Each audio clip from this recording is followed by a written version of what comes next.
guys, we're back. Today we're going to talk about the elements that need to go into a lease and some things that you need to make sure you have in a lease. So we're not gonna write, this is not supposed to be a word for word of a lease. Yeah. You should probably consult with either a legal professional or someone who has done a lease to make sure that you're complying with all the laws and everything. But we're just going to talk about some of the elements that are fairly important. And please take it with a grain of salt because they are state specific. So what we were talking about is specifically pertaining to the state of Tennessee and landlord-tenant relationships here in this state. So just to give you some ideas. But well, let's do the 5 most important to keep the video short. Yes. So obviously, number one, obviously most important is the lessee lessor, or like who's renting to and who's renting from. The dates of which. So number 2, dates. Dates of occupancy. So when we say dates of occupancy, we're saying in like from when move in date, move out date.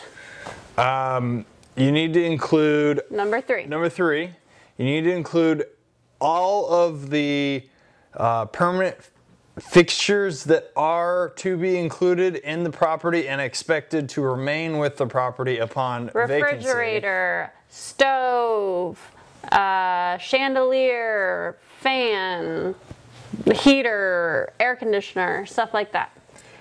Number 4, it is very important to spell out exactly who is responsible for what and when.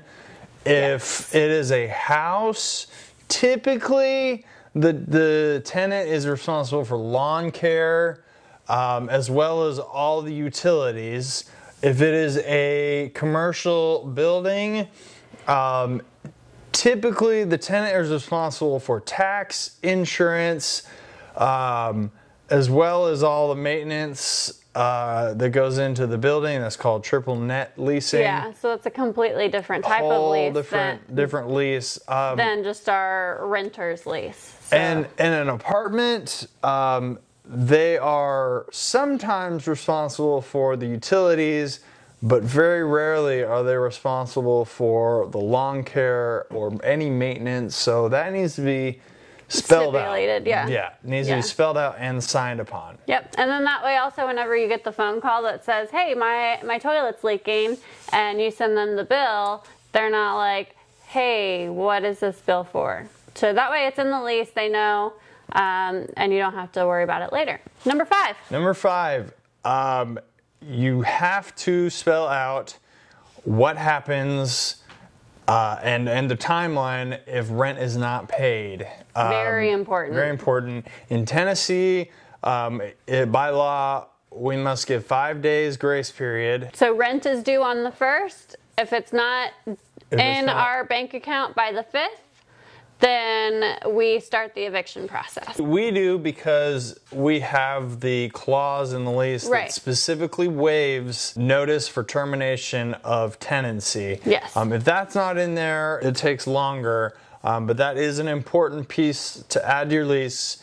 If you are if your state allows it, you must add that, and that will help you turn over the properties faster if you have a tenant who's not going to pay rent.